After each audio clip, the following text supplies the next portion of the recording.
What is going on, guys? Welcome back to another JayZ Gecko Creations live stream.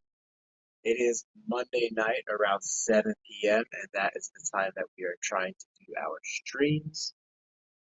So, I am doing a little bit of testing today with some earbuds that I have in to see if that helps improve sound quality and whatnot.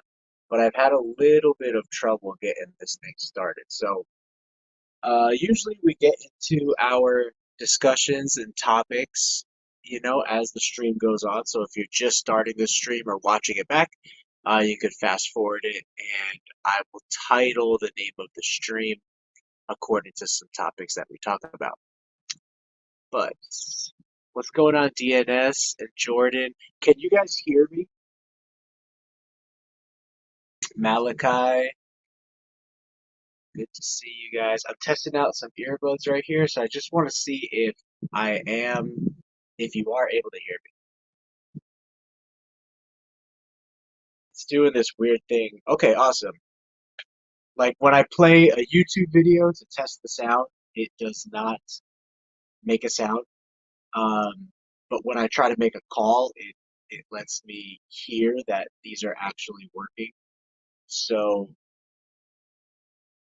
if you guys have been tuning into our live streams over the last couple weeks, you know that there's been like that underwater sound issue, and so I want to see if this fixes it. The team over at Melon, they sent me a list of possibilities of things that it could be. So this is the thing that I'm going to test first to see if possibly the microphones of this is just going to be better. However, I can't tell if my phone is picking up the sound or if this is. So I don't know if you've watched the last couple weeks, but does this sound quality sound better? And also, I set the setting on the live stream here to record from my earbuds, but I don't know, you know how it goes. So, can you see some baby geckos? Yeah, that would be great. Let's see. Yeah, so we got a bunch of babies right now. Oh, so I am currently updating the website right now, day by day, with baby geckos. So all the baby geckos will be on the website that we have for sale. The most rare gecko that we have is probably black knights, They're pretty cool. Here's Big Poppy. Love this boy.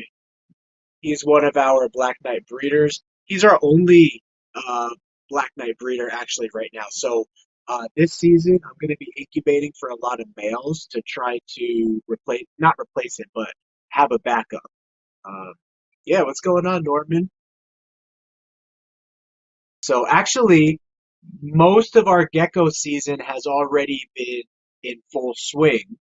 Um, We've already hatched probably like the first 100 to 120 geckos of the season, and there's a lot more eggs that are in the incubator.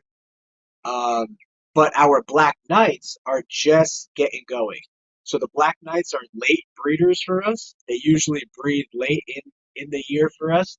Um, and so we're just getting started with our Black Knights. So yeah, we have ball pythons, which I was almost going to be ultrasounding our ball pythons right now. Cool thing about ball pythons, you can ultrasound it to see when they're ready to pair, and you can maximize the male's energy that way, not waste his energy with females that are not ready to pair. Um, and then we also have tegus and crested geckos and gargoyle geckos. That's the main. I have a few other, random species. Like we have a sailfin dragon, which is awesome. We have a bearded dragon, which is cool. We have a Doomrul's boa, which is great again. Some of those species are used for like birthday parties, like school events that we do.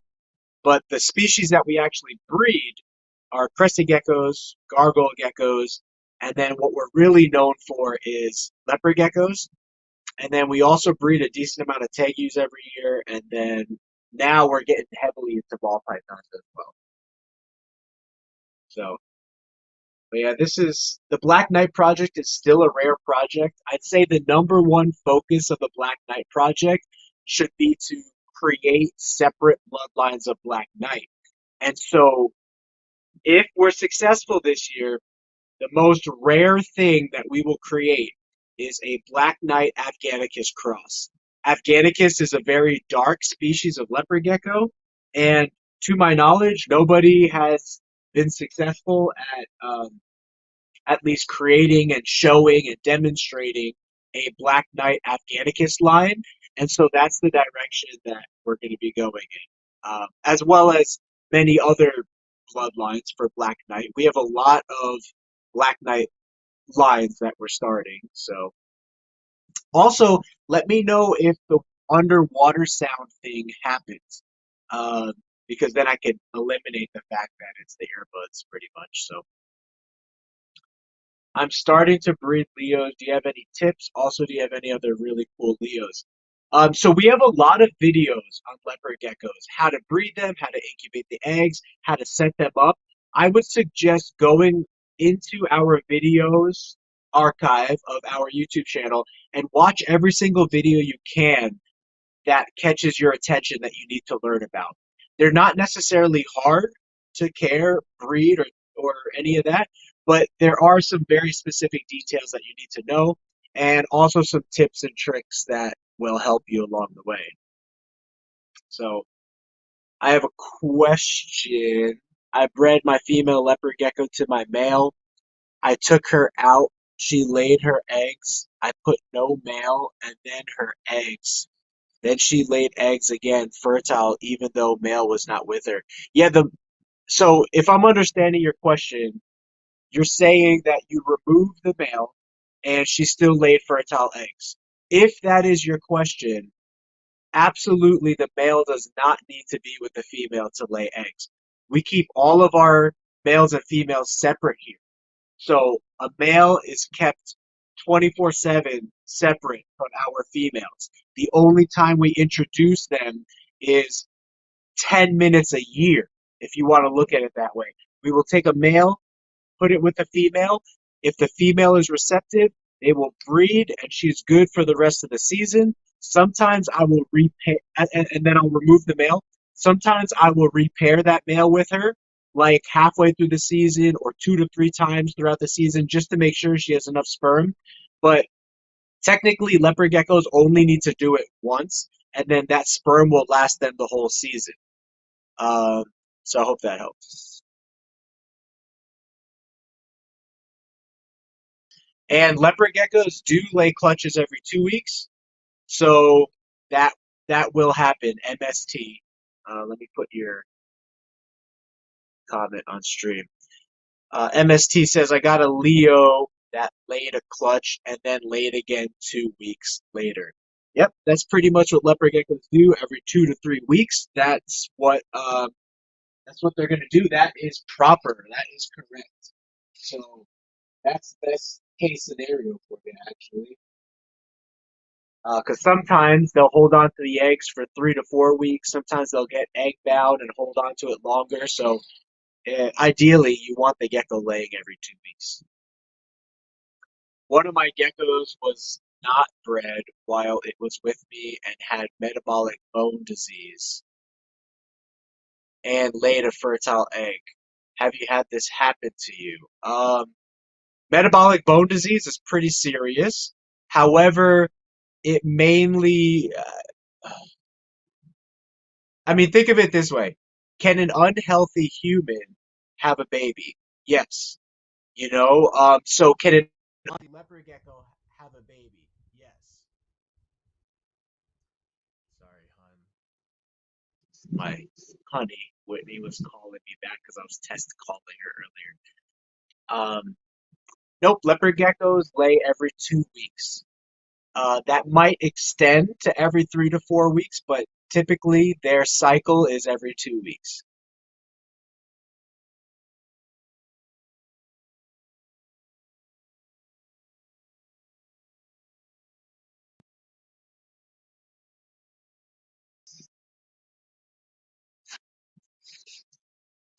I actually have to breed some black knights tonight.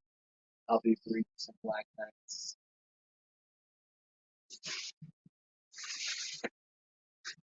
Now, last year we tried to take Afghanicus females and breed the Black Knight to them, but we didn't have any success. We also tried to breed Lemon Frost to our Afghanicus females last year with no success, because typically it's easier to breed a male to a female. However, we are seeing success this year with Afghanicus males breeding to Lemon Frost females, and then uh, hopefully we're going to see success with the Afghanicus males breeding to a few Black Knight females that we've designated. So today I started breeding African fat-tailed geckos. That's really cool. One day I would like to get into African fat-tailed geckos. For now, I'm cool with just leopard geckos, but yeah, tegus are awesome, Malachi. We have a lot of videos of our tegus on our Instagram and on our YouTube channel. So just search JayZ Gecko Creations tegus. You'll see some really cool videos that we've shot of our tegus laying eggs, jumping for food, the housing that we have them in. It's already nighttime here and they're already sleeping, and our females are laying eggs and stuff like that. So I really don't want to bother them too much. So I'm just gonna just sit and chill in the room for tonight. But we have lots of videos showing how we keep our tegus, um, feeding them, breeding them, all that kind of stuff. So, but yeah, tegus are great, like mini little dinosaurs. I love tegus. So,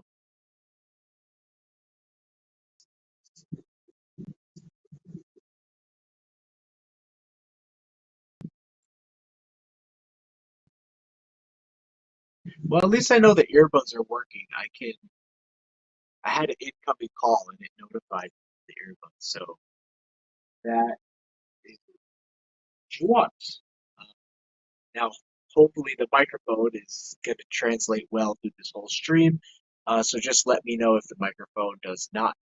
Then I can try to troubleshoot some other problems. I'm also editing a video for. I don't know if I'll get it out tomorrow or the day after, but I'm editing a new leopard gecko video.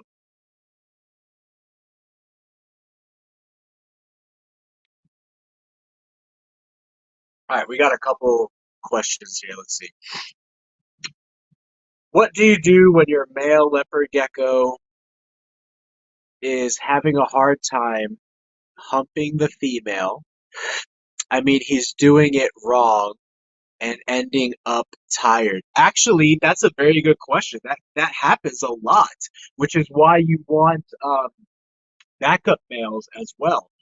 So last year we spent $14,000 on a group of black knight leopard geckos, and we only had one male in that group.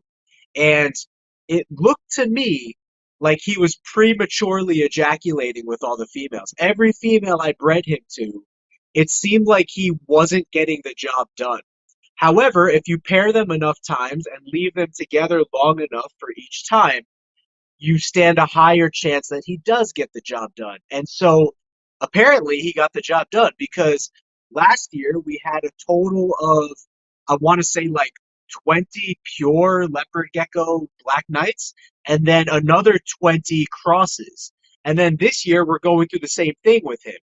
Um, Now, one thing that can happen with your males, excuse me, I wonder how loud I am because my window's open and we're just like, anyway.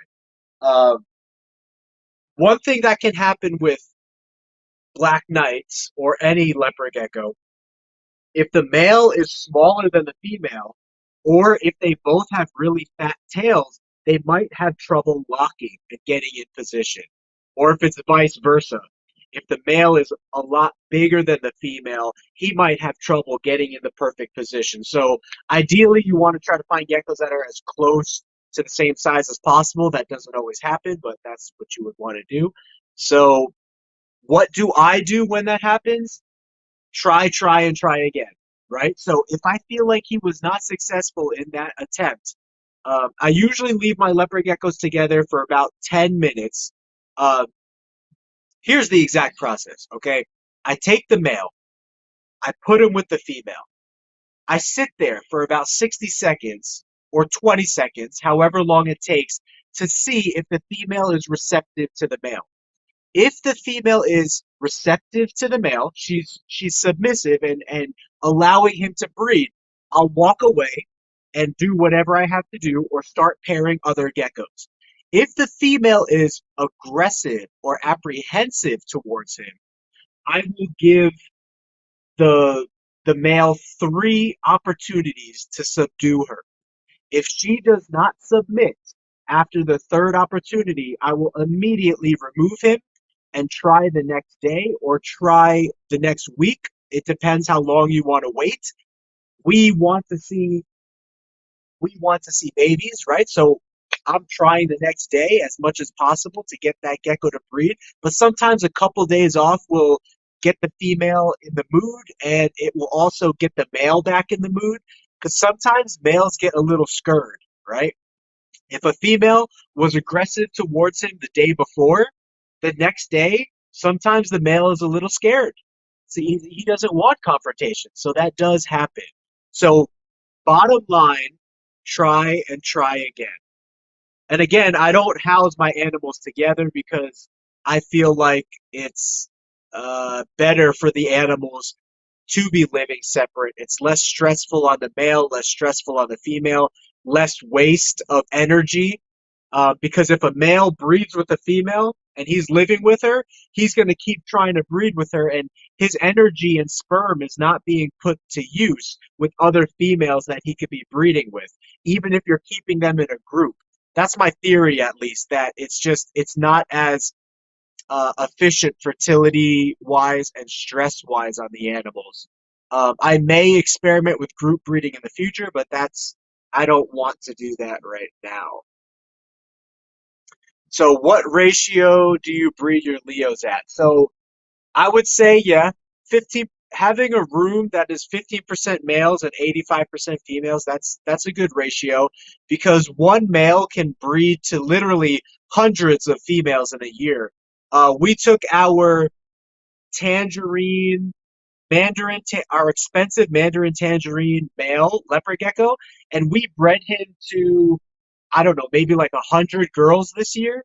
So, and we repaired him a bunch of times. So that male has literally bred probably like 300 times, and the year's only half over. Now, when that happens, you typically want to give the male 24 hours between breeding sessions, between breeding um, opportunities.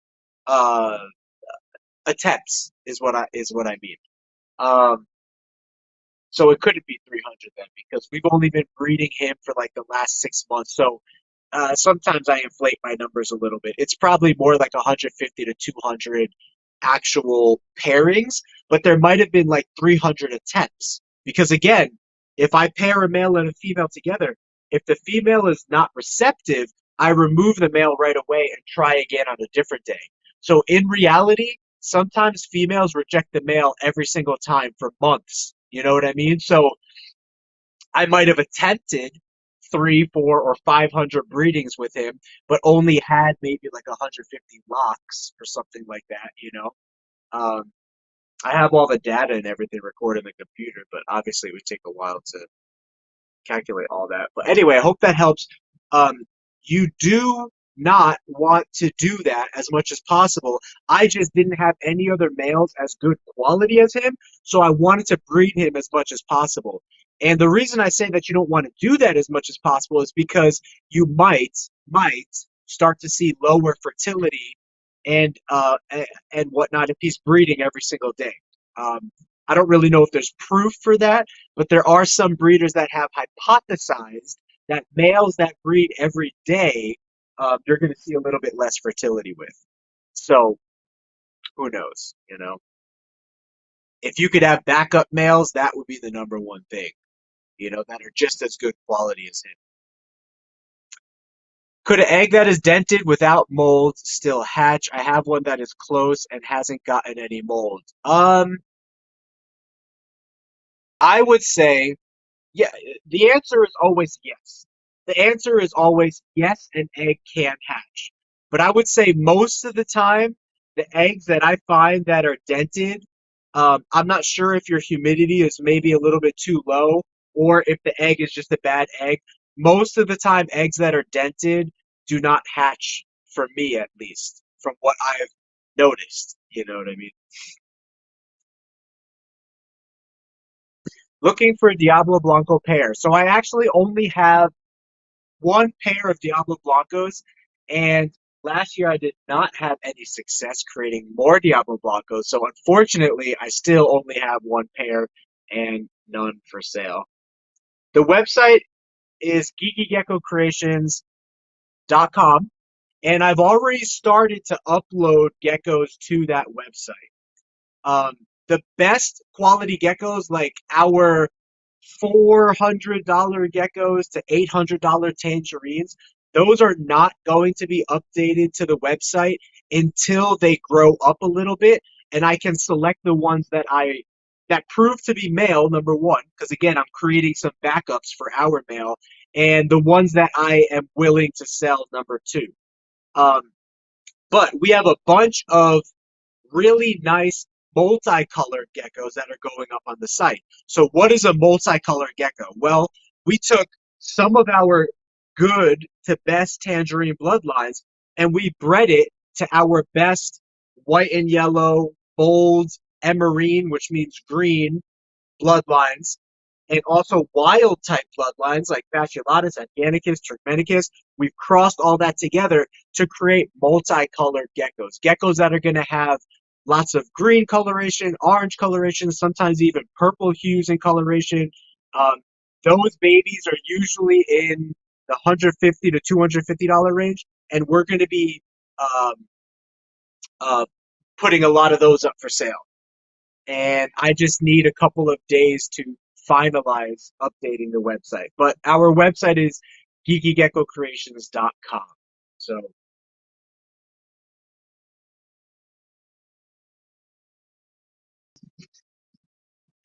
I want to drink my coffee, but I'm scared if any flies got in it. I'm super apprehensive now because I'm pretty sure this has nothing to do with it, but about a month ago, I got really, really sick for 24 hours, and there was I was like, I couldn't move at all in bed. And the worst part is when I can't move, I can't take care of my animals. That's the worst part. Um, so, and it was very painful. It was like some kind of stomach flu or stomach virus, but some people were telling me that it could have been like salmonella or something because I work with a lot of reptiles. And we have like little gnats and flies that fly around the house and they land on our reptiles poo and then they land in our food, right? So it got me thinking a little bit and a little bit worried about that transmission of bacteria and stuff like that. Now, I haven't been sick the last 3 years that we've been living like this, so I think it was just a stomach flu, a stomach bug. But still, when you get sick that bad and it puts you out of commission for 24 hours, it makes you think twice, about other stuff. So, um, the Afghanicus lemon frost I have not checked on. So all the babies that we had, because we have so many geckos, you can see like how many geckos we have. All of our babies only get checked on every 7 to 10 days. So I give them everything they need in their little setup for 7 to 10 days. And then I come back 7 to 10 days later. Most of the time, everything is okay.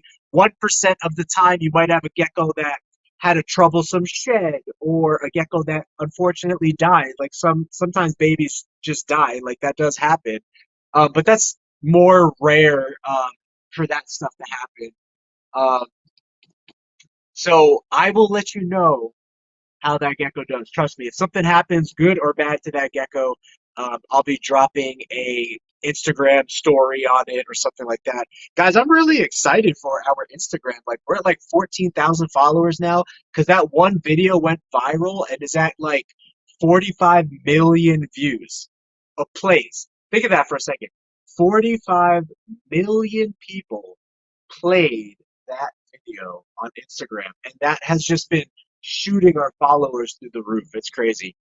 Tips for gnats. Gnats are drawn to decay and humidity. So, as far as leopard geckos are concerned, I actually don't have a lot of gnats in my leopard gecko room because my leopard gecko room is very hot and dry. But where I get the gnats is in the incubators. The little gnats, I promise you, they find their way into the incubators and they start laying eggs in the decaying eggs of the leopard geckos. Now, gnats will not attack good eggs. They only attack bad eggs. But if you're incubating some eggs and some of them are bad, that's where the gnats will attack. So that's the breeding ground for our gnats is our dubia roach colony because that has a lot of fruit and humidity in there, and then also our egg incubation uh, incubators. So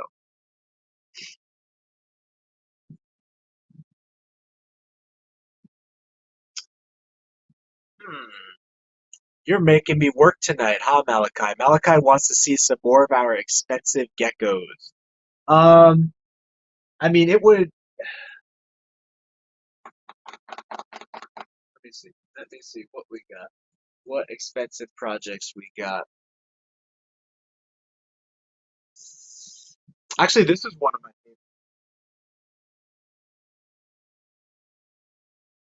favorites.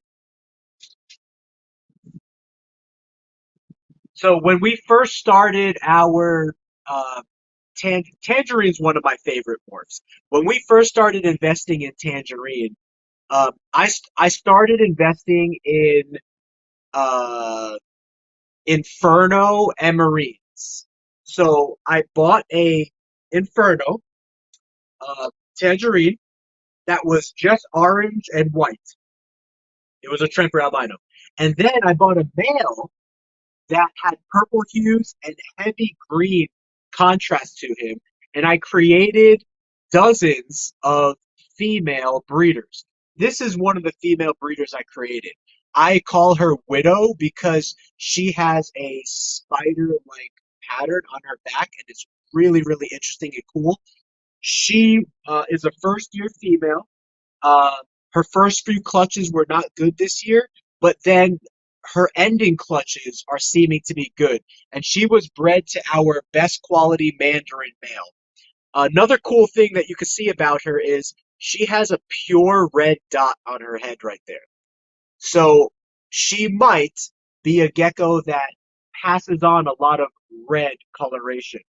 Um, you can't see it anymore, but she also is a red stripe leopard gecko. So she has two red stripes that straddle down her spine, and they look really, really cool. But she's an awesome breeder for us. She's one of our tops, I would say. All right, Malachi, if you're gonna make me work, I'm gonna have to get up here.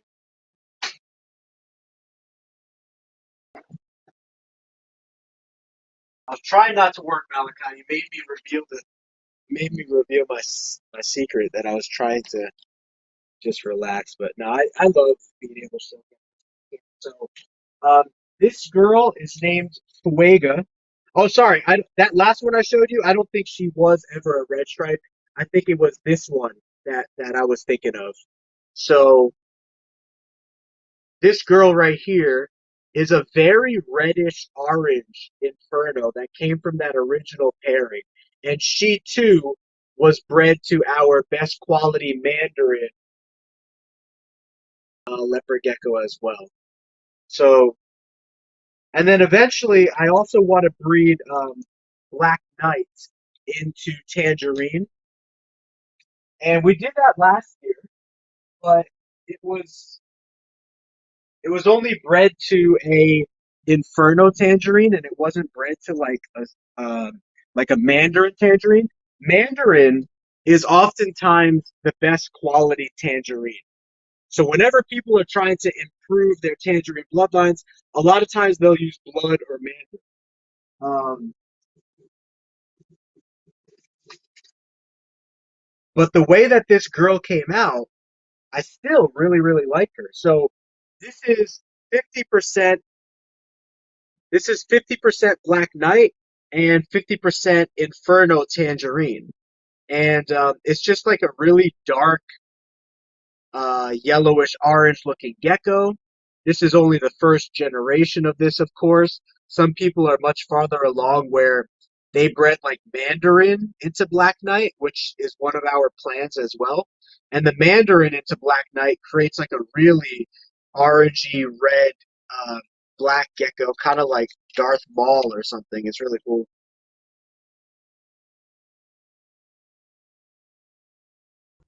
No sound issue yet, huh?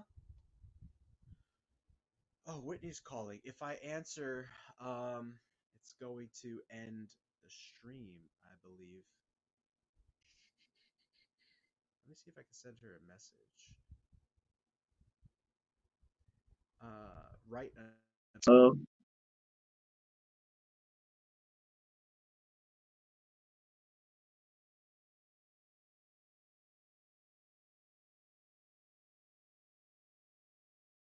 That will let me know if I respond to somebody who's calling me, what happens. So,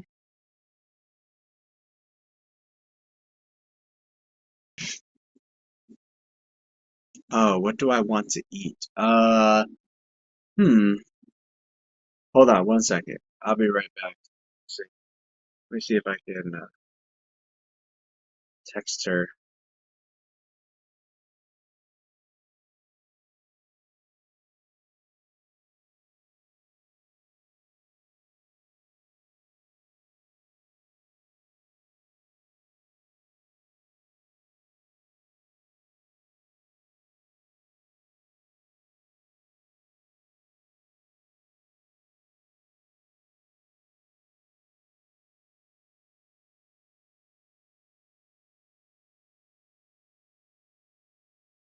I've started to watch,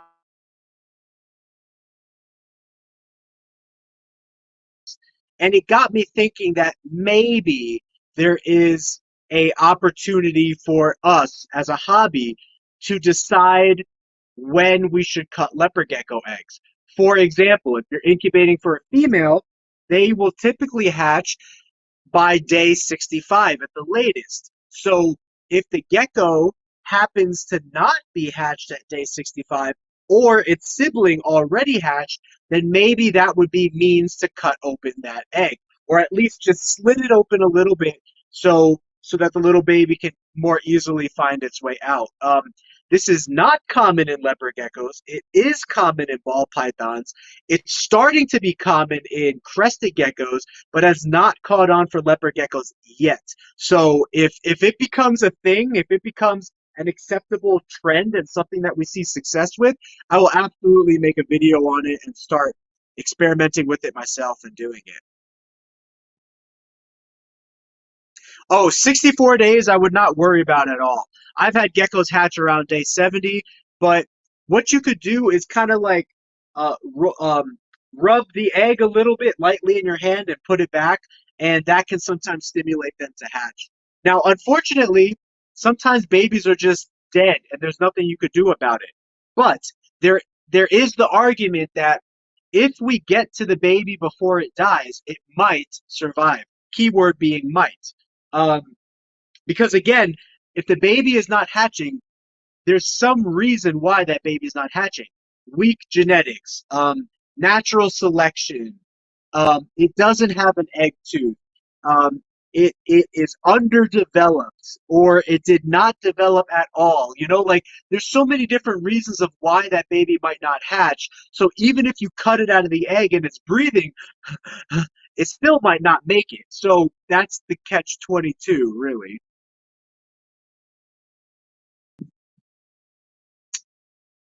Paw Pythons. Great to have you here for the first time. I've been watching your videos. Great information. Thank you very much, Papa. Thanks for joining our channel, and I hope that you enjoy it as much as you enjoy your Python content. So, Derek, what's going on?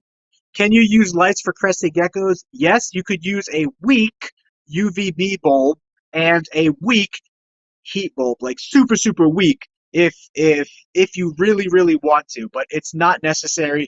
If you keep crested geckos between 70 to 80 degrees, they're fine. You don't need UVB. However, I think that a lot of studies are starting to show UVB is beneficial for all reptiles, whether they need it or not. But crested geckos, I would not blast them with UVB. because they live in the forest where they don't get a lot of exposure to it. So JVZ Geckos, hello from the Philippines. That is awesome. I love our Filipino followers. My mom is Filipino, so kamusta. I was actually just watching some of Joe Coy's um, comedy segments on Netflix right now. If you guys don't know who Joe Coy is, Jokoy is his last name.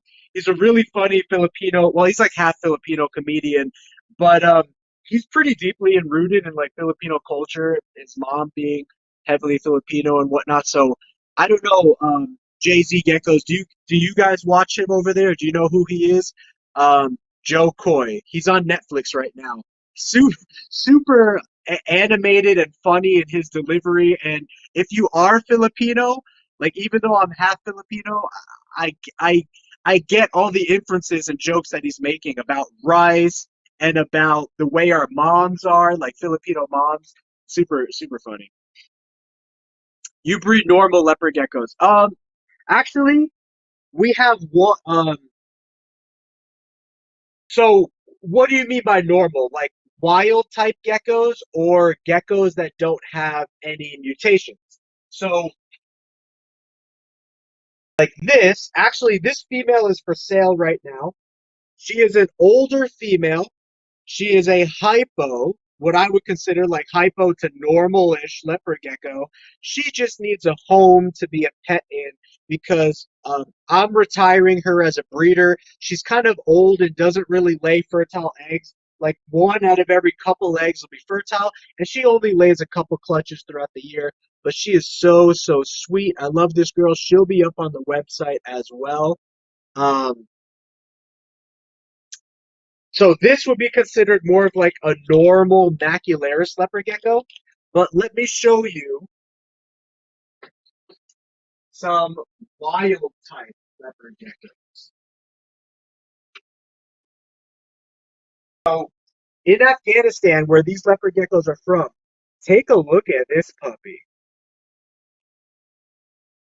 And this is why we're breeding Black Knight into Afghanicus. This is a normal leopard gecko from Afghanistan.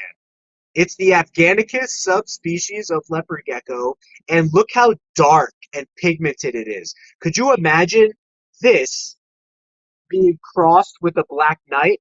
Now, some people have said that they they have found some difficulty crossing Afghanicus with the morphs that we work with in captivity, but we actually had pretty good success this year so far.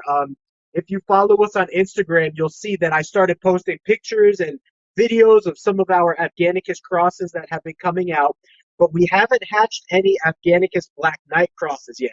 So keep an eye out um, for me releasing information on that. But look how dark this animal is. Super, super dark. They always have fun, wonky type patterns on their head. Okay? So that is a normal wild type um, subspecies of leopard gecko. Now,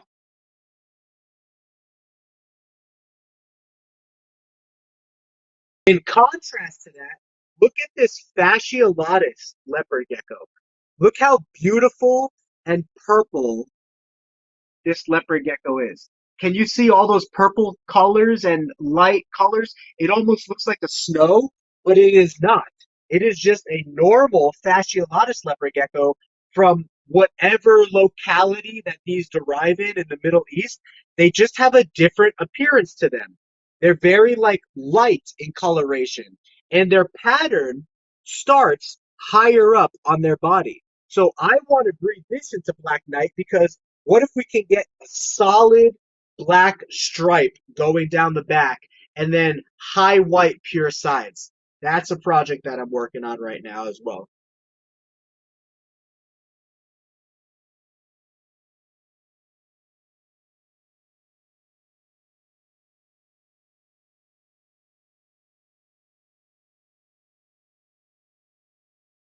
Blizzard versus Murphy pattern list, trying to find good info about how to identify. Okay, so there's no 100% way to identify for the most part.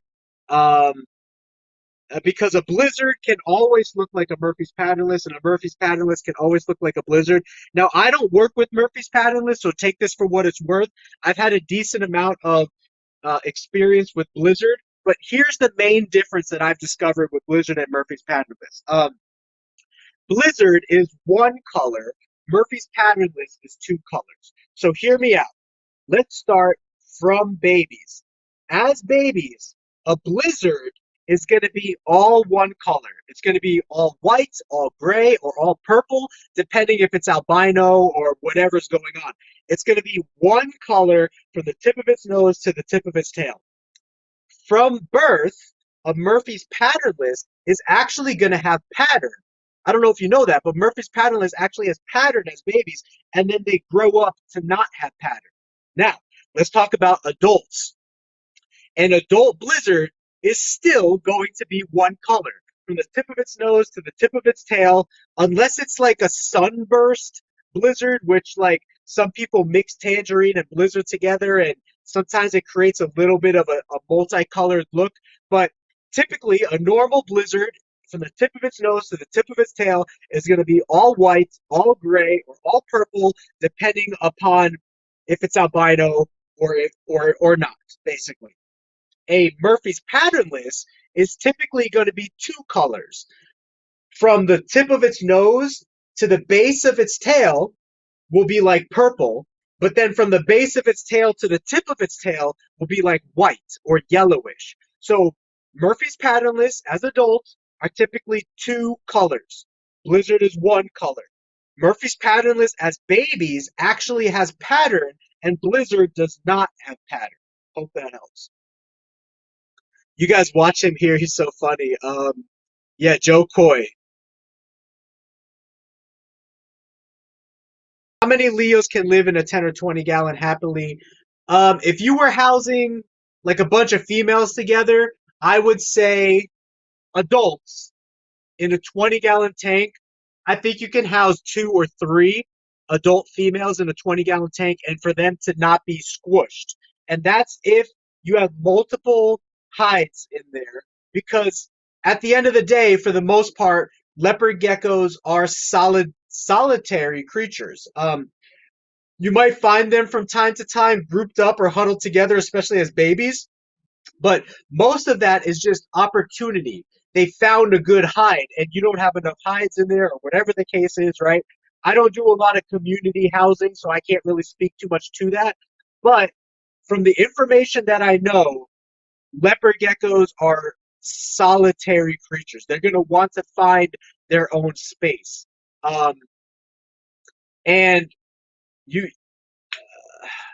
sometimes they are very tolerant of each other, so it appears that they like to be around each other, but at the core of what a leopard gecko is, it's a solitary creature.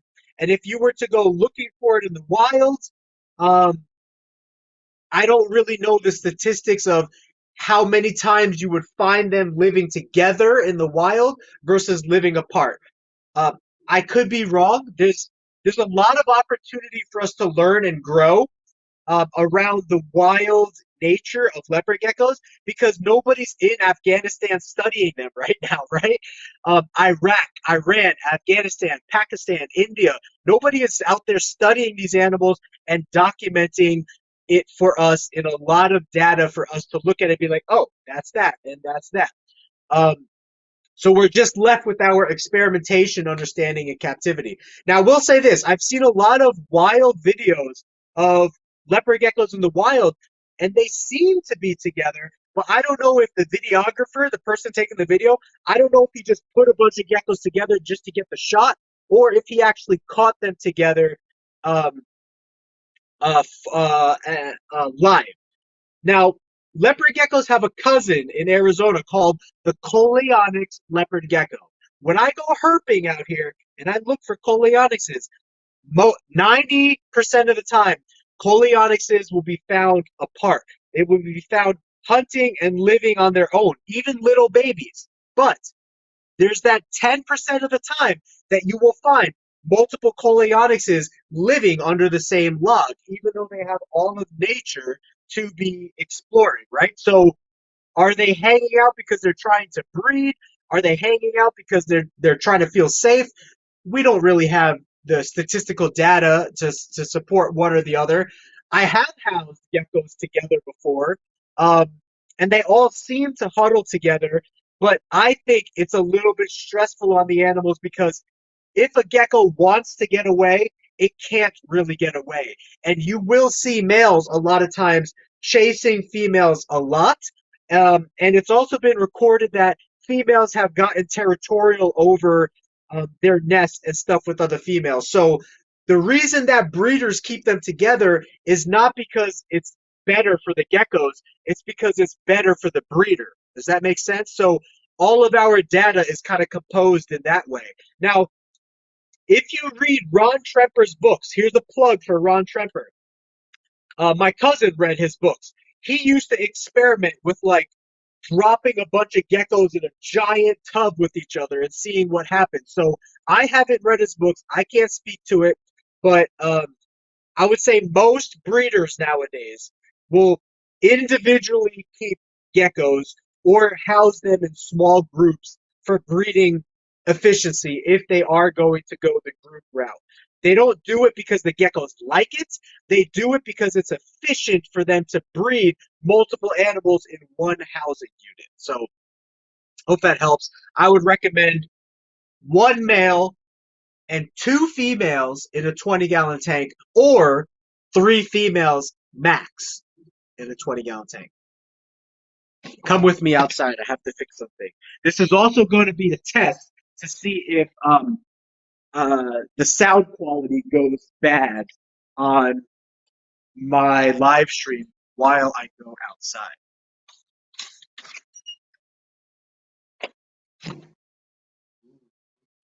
All right, let's see what else we got here.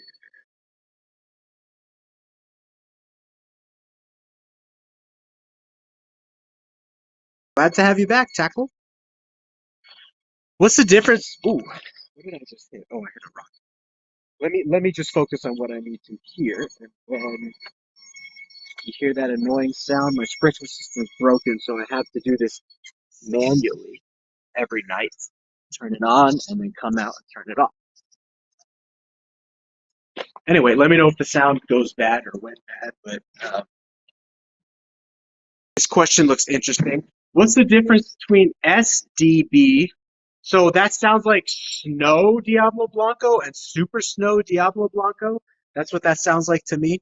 Well, a snow is still going to have a little bit of, um, yeah, a Snow Diablo Blanco is probably going to be a little bit less white than a Super Snow Diablo Blanco.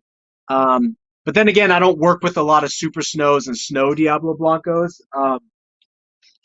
To be 100% honest, I had a regular Diablo Blanco that was whiter than my Snow Diablo Blanco. So let me show you my Snow Diablo.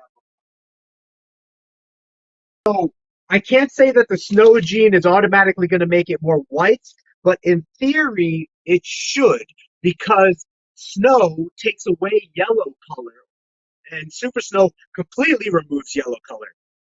I don't have the other one to show you, but here is a.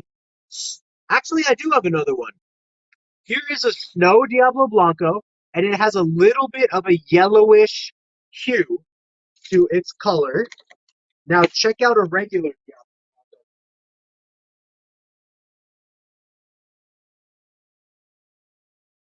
This is a regular non-snow. Yay, she's ovulating again. This is a regular non-snow Diablo Blanco, and she does not have any yellow to her. Actually, you see, she's ovulating. We're gonna put the male with her right now. I want to see. I I didn't get any successful babies from her last year. I really want to get babies from her this year. So this is exactly how I do it. I take the male, put him into the female's tub. I emptied out the female's tub, so there's nothing but the two geckos in there and the substrate, and I put them away.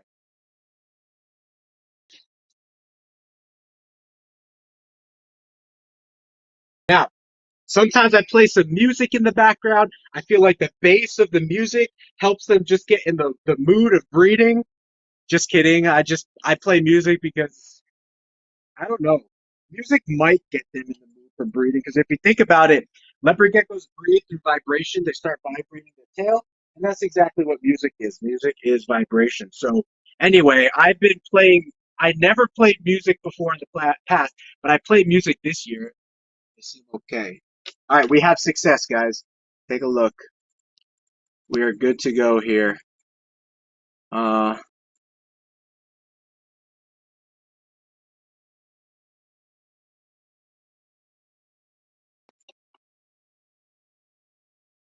the female is submitting to the male.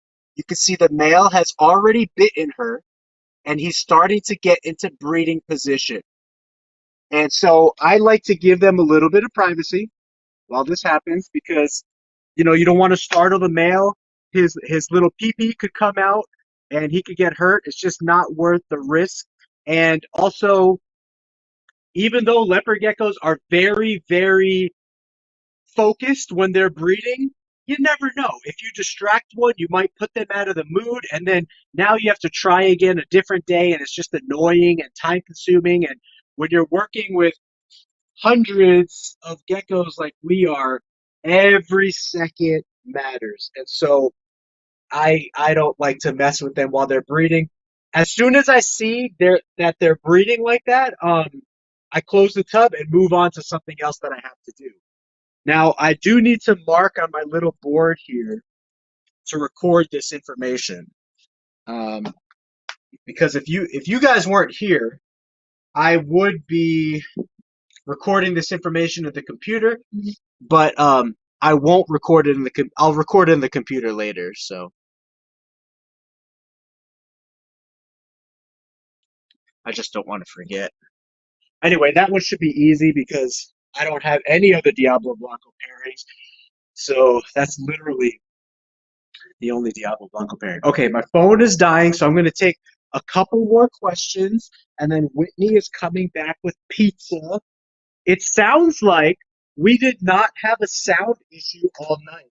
Is that correct, guys? So it might be that this the earbuds and microphone that I'm using might have some issue.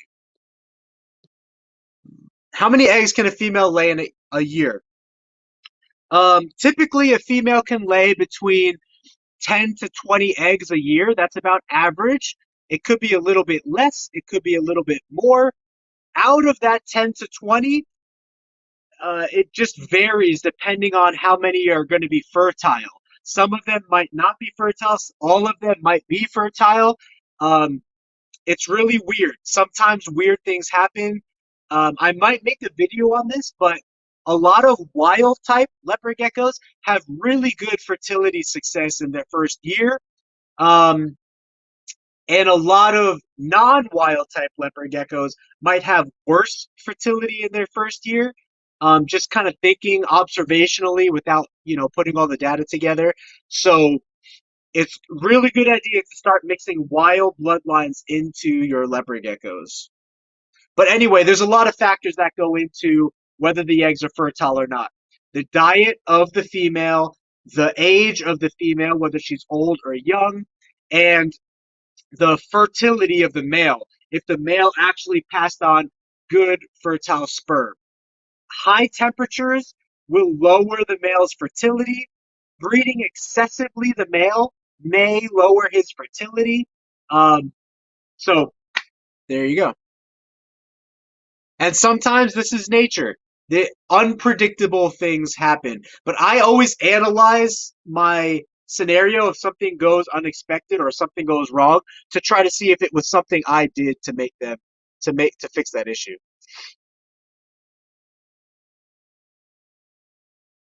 I have not bought from BHB.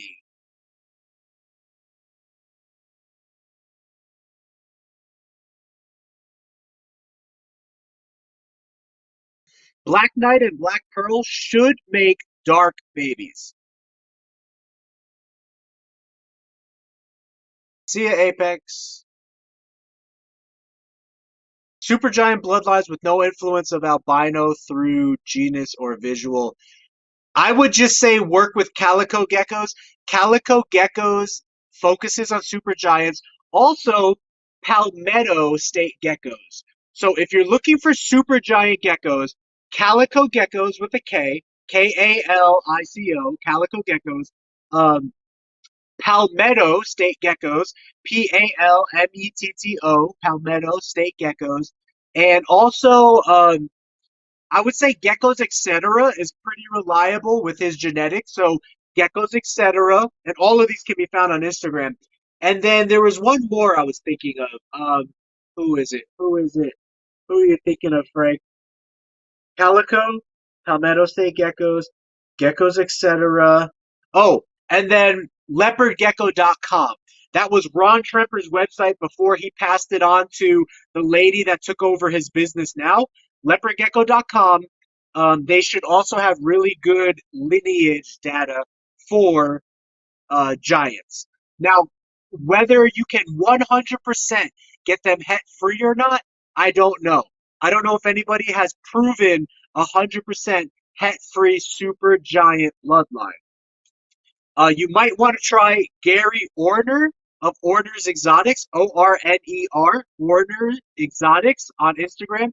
He does have some het-free lines that he has taken many, many years to prove to be het-free, but I don't think he has a super giant het-free line. So nice. So maybe the earbuds did something. I don't have time to show babies tonight. I'm really sorry, Malachi, but on our website, I am going to be showing, I have dozens of photos that I need to update on the website, and then even dozens more that I'll be showing off on our Instagram. So if you haven't checked out our Instagram, I have a ton of baby videos and pictures on Instagram.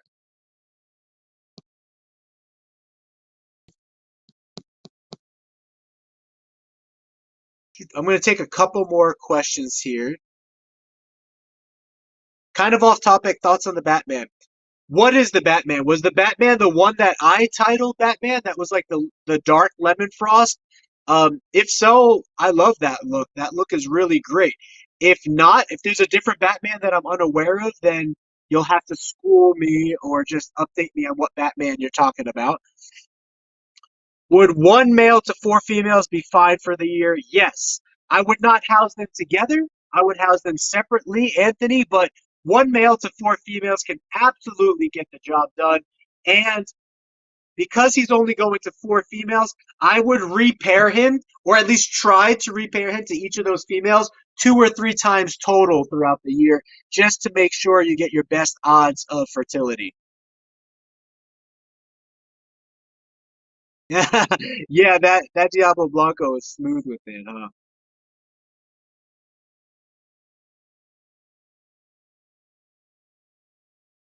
Well, I just want to thank you guys for being here. We're coming up on 1 hour and a minute and a half, so I can take any last minute questions, but my wife is coming home with pizza. I have some ultrasounding of ball pythons to do, some more breeding of leopard geckos to do, probably some feeding of ball pythons, and oh, I'm editing another video that I think you guys are going to enjoy.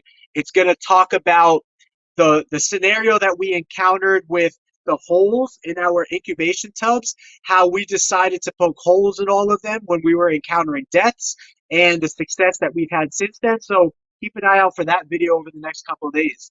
But I love you guys very much. I really appreciate it. I'm just going to take this opportunity to dip on out of here so I can get my hands cleaned and washed before Whitney comes home. Yeah, let me know if you guys have any questions. If you have emergencies, text me at 480-299-7657. That's the best way to get to me if you have an emergency. If not, you can message me on Instagram or Facebook. It just takes longer for me to get there. So go watch Joe Coy on Netflix if you are an adult. If you're a kid, he's a little bit not so kid friendly. So if you're an adult, Joe Coy, he's great. I think you'll find a lot of good laughs with him. Anyway, good night, you guys. Love you guys. I will see you soon. All right. Peace. Have a geeky gecko great night, guys.